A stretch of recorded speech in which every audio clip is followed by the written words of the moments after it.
Comment Clippers, hey, today we got Kage the Dawn. Now, when Gojo humiliated Jogo, I always mess that up in front of Yuji to prove he's him. Now, y'all call him Jogo, I call him Captain Magma. Now, that's besides the point, alright? Let's get into it. Okay, so boom! The scene kicks off with Gojo driving in his Uber late at night headed to his appointment. What kind of appointment, you may ask? Could it be a doctor's? A dentist? Boy, you know good and well there isn't no type of office open at this hour. He is headed to a booty call. Look at him, thinking about it already. He is ready to knock the cursed energy out that cat. My boy got that you up text and left. Hey, bro. You's a freaky ass nigga! Fuck you mean? 25 seconds in, and we already on some freak timing, bro. Calm down. Relax. It's not that deep, bro. Alright. I'm gonna leave it alone. Let's get back to it. Yuji with a quickness. But mid-fantasy, Gojo senses a demonic, aggressive, ugly energy nearby. And as much as he wants to head to that appointment, he's never been one to run away from a fade. So he tells the Uber to stop and let him out. And after spending a minute or so arguing about how he's not gonna pay for the full ride, the Uber finally gives up and speeds off. But before Gojo could even properly survey the land, this deranged Cyclops comes screaming down from up above trying to send him into the Earth's core. So Gojo jumps back to avoid the blow, and that's when we really get a good look at this hideous, disgusting being. Brother, look at him cheesing. Yeah, I ain't gonna lie, this man is chop suey, chop cheese. I ain't gonna lie, boy. I was gonna say he's cooked, but his teeth is more cooked, bro. Like, why you got charcoal for teeth, bro? You got Minecraft obsidian. You got Minecraft netherite for teeth, bro. Like, yo, teeth like somebody spray painted them. Like, gross, bro. Gross. Mad hard showing all 32 of his charcoal black rotten teeth. I've never seen someone so happy to get their ass beat. Gojo demands to know who he is, but the creature doesn't even give him a response and instead boots up a giant nipple-shaped volcano behind him and blasts him with a nasty amount of lava. Jogo then begins to laugh like the match is over, but that's when we see Gojo pop up out the smoke untouched, ready for more. Gojo peeps that this curse is mad literate, unlike his usual encounters, so he's able to deduce that this curse is indeed a special grade. And no, not that type of special. Jogo then starts to talk some smack, talking about some, yeah, I know, another special grade. I hope I didn't hurt your pride. But he must not know that Gojo can talk that smack just as well as he can throw hands. Pride? No, I don't swing that way. You're the prideful one for thinking the match was over that fast, Mr. Polka Dot Cape Man. But don't think. Yeah, I ain't gonna lie, that fit is atrocious. Alright. Curse Squidward. Cause you're definitely still Captain Magma, but that's besides the point. I'm pretty sure you were informed on your target beforehand, Jogo. You put up on the strongest sorcerer of the modern age. You thought it was gonna be sweet, easy work, light work. It's like your brain doesn't fucking work. You idiot. Oh yeah, you did zero research before this fight. That's what I'm gonna say. You did no research, bro. Patrick Star level of research, bro. Because it's June, I won't beat that prideful ass. So Jogo, now feeling very insulted, decides to boot up his next attack. And now these giant bugs with horns are zooming right at Gojo. So he nonchalantly takes his hands out of his pocket and stops those bugs from giving him a Dennis Rodman-sized nose piercing. But little did he know that this was a two-stage attack. Because just as he noticed the increasing pitch of the bug's buzz, all of them blow up directly in his face. Now, any normal person would have at the very least been turned into Freddy Krueger with an explosion of that magnitude directly in his face. But Gojo is not no regular person, word to A Boogie. You seen the hair on his head, he was destined to be elite. So I was not surprised at all when he popped back up out of harm's way looking. Listen, look, bro, listen. First of all, two things. Anybody with white hair in anime, the boys are goats. Usually, them boys are goats. Number two, that don't work, all right? Gojo is literally the king of. That don't work. There's no way out of this one. You're done. Like, that's him, bro. Go to that. I'm done glazing, alright? I'm done glazing. Down at the explosion. But Jogo decided to put a little bit more respect on his name and hit that corner with immense speed like me when my mom got home and I forgot to take the chicken out the freezer. He then quickly conjures up a ball of flame in his hand, then proceeded to light that man's head up like a jack-o'-lantern. That hit managed to set Gojo off balance, so to finish him off, Jogo ran around the other side and gave him that Diddy special by blowing his back out. Jogo, 110% sure that he got him this time, quickly turns cocky and boastful, flipping that Louis yellow cake with extreme sass. But that volcanic bug is stopped dead in his tracks when Gojo's voice emerges from the smoke sounding very well and untouched. So he turns back around with the most confused, spooked look on his face. Say, hold up, wait a minute, something ain't right. Staring at bro like an unemployed nigga who was just told to get a job. Jogo, in awe that he's still alive, begins to question him on how he survived his attack, and that's when Gojo begins to tell him about infinity. But Jogo and me must be twins for real, cause that explanation was too much for our 3 combined brain cells to understand. So Gojo tells him to come closer so he can show him how it works. So the Cyclops wobbles his little hunchback self over there and tries to put his hand to his, but he is unable to fully touch him because Gojo's infinity is in full effect. Gojo then really starts to spit some game to him, and immediately I got flashback to nigga's garbage ass high school game. Talking about some, I bet your hand's not bigger than mine. Dang, that's the best we could do? Nigga, get some better game, you're embarrassing yourself. Gojo then tries to use his rainbow status against him by seducing him into letting his guard down, talking about some, don't be shy now. But right as he began to fold, Gojo brought his little kinky self back to reality by gut punching the grape juice out of him, then hit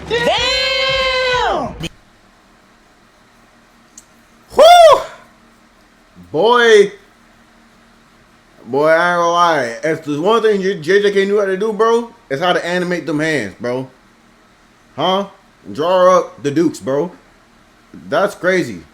Animate altercations, cause boy, you could feel that through the screen, through the art. That boy. Dragon Ball level gut punch, bro. I ain't gonna lie, bro. I would not want to fight Gojo. That man is ridiculous. Him with 1, 2 bing bongs to the head and body, and finally a spinning kick. But Gojo has much more to teach him, so instead of letting him drop to the ground, he boots up this dangerous looking red ball while asking Dora the Explorer type questions. What do you think will happen if one touches this void? Death? Nigga, what else? Jogo unfortunately did not answer in time, so instead, Gojo decided to show him by letting that curse technique reverse red, sending him bouncing through the forest. Jogo somewhat regains his footing, so he tries to escape, but Gojo is on that ass like white on rice and punches him back down to the ground. Gojo then proceeds to use his bum ass as a skateboard and glides across the forest, gripping his face while staring into his Hold on, what is this dude on? Jogo eventually retaliates by kicking him off of him, then jumping into the air to catch him with this ferocious purple blast, but Gojo somehow gets behind him, then Blue Lock kicks that man into the shallow body of water. Definitely gotta go. Pay attention to that. He definitely got a goal off for that. I ain't gonna lie. If I was a curse, I was like the first 3 attacks, and then he just chilling. I'm gonna head out. Like first of all, I wouldn't have even been in this situation, cause I would have done my research on this guy before I came over here. But if I did came over and fought him without no research, first 2-3 attacks, you kind of walk out there no scratch. Yeah, bro. I'm gonna head on. You got it. Hey, bro. I'm telling you, if anime characters were smart, a lot of fights would not happen because people responded to realize I'm not fighting you. I shouldn't be fighting you. You're way above my league. You're like that follow through. That is an infinity filled kick if I've ever seen one. Cause I know Jogo has infinite fractures down that spine. Now this man is slumped over in the water, thinking about that time when Geto told him that if he steps to this man, he will get that belt to ass treatment. And now so you were informed of the belt to ass beforehand, and you still pulled up. You idiot! You're honestly an idiot. I don't know what's wrong with you. Do you see how stupid you look, right, bro? Like a bad kid who gets told not to do something and then they do it, then they get hurt, and then they want to cry about it. I'm embarrassed. I ain't gonna hold you. Like I'm embarrassed. I ain't gonna hold you.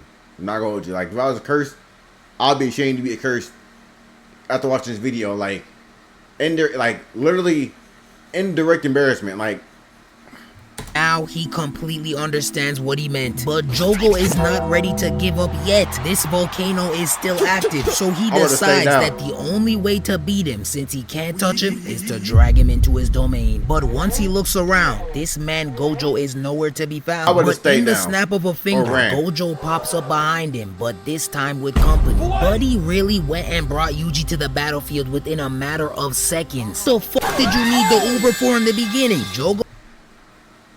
I said this before when I was talking to somebody. I was like, imagine you pull up to fight somebody, right?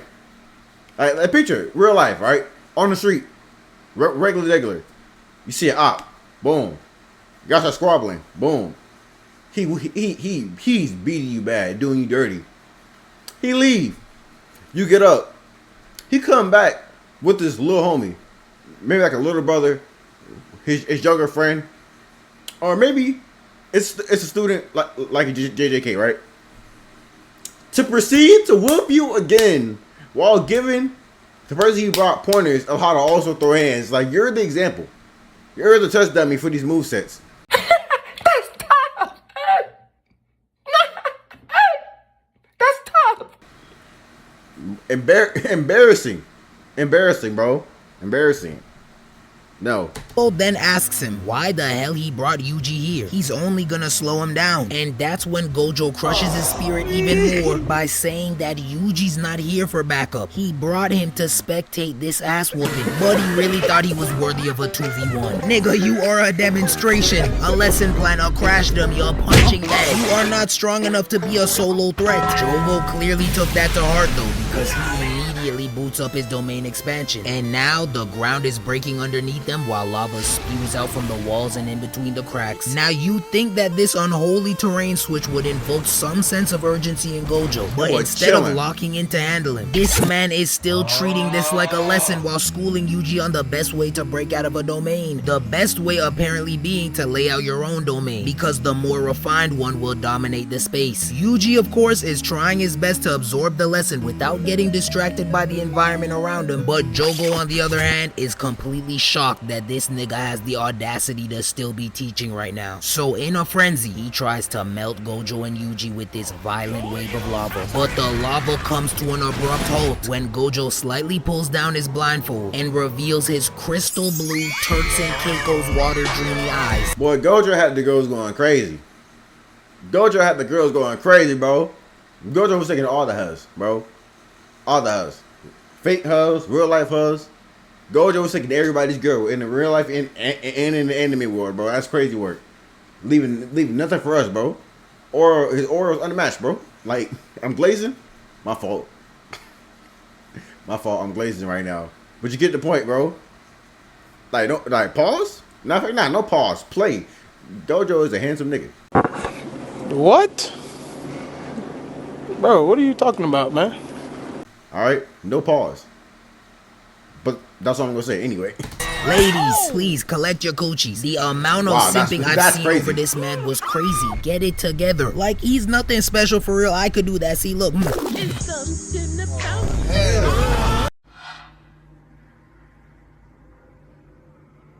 Boy, if you don't...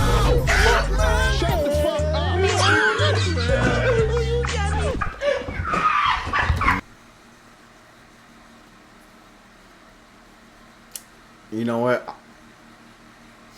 I was gonna say something to you, but I'm gonna leave it alone, player. Wow, y'all are foul. After stunning all the baddies, he hits Jogo with his domain expansion Infinite Void, and his was undoubtedly the stronger domain, because this man Jogo is now seeing every atom in the universe looking completely scrambled. Cooked him so hard he got booted into another universe. Nigga, is this Interstellar? Christopher Nolan, is that you? Now Jogo's just stuck, staring into space, regretting even challenging this menace in the first place. But his reflection time is quick quickly broken up when Gojo grips the back of Jogo's head and threatens to exorcise him. And not the type of exercise Choji's plump self needs, the deadly kind. Gojo still needs to get some information out of him, so instead of exercising it, he pops that Cyclops' head off, then sends it rolling across the ground like a bowling ball. Now Jogo's questioning him while disrespectfully rolling his head underneath his shoe. Things are not looking good for Jogo right now, but luckily for all because you don't want to listen to somebody who told you not to fight him in the first place. I swear, bro, cockiness will kill you, bro. This is a prime example. He's got some allies looking out for him in the distance. Geto and Hanami are looking down from a cliff watching this man get work, so Geto questions him on if he'd like to rescue Jogo. But this man responds in a way that no human could possibly understand.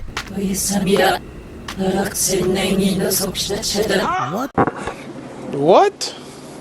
The fuck is that? What? I thought I was listening. Yeah, bro, I ain't hear none of that. I can't understand none of that. You're right. I didn't understand none of that. Into the outro of Duckworth for a second, almost started rapping on him. That boy is speaking in reverse. His response to Geto's question must have been a yes, because back on the battlefield, a giant flower appears right in front of Gojo, causing a whole bunch of other pretty flowers to emerge around them. The pretty flowers managed to distract them just enough for something to grab Yuji by the leg, and while he was getting tossed around, Hanami was able to scoop up Jogo's head and get up on out of there, thus putting an end to this experimental beatdown. Overall, an aura-filled tango. That man Gojo did not miss one opportunity to flex on his opponent and the viewers, and I can't do nothing but respect it. If it wasn't for him failing to get answers out of Jogo, I would have given him an S, but with that in mind, I'll give him an A+. And last, and definitely least, Jogo gets a whopping C. 1, for being just flat out ugly, and 2, for failing to back up all of his slick talk. Okay, clown in the worst way. Matter of fact, he is the clown. Pennywise. You know what? That's overused. All right.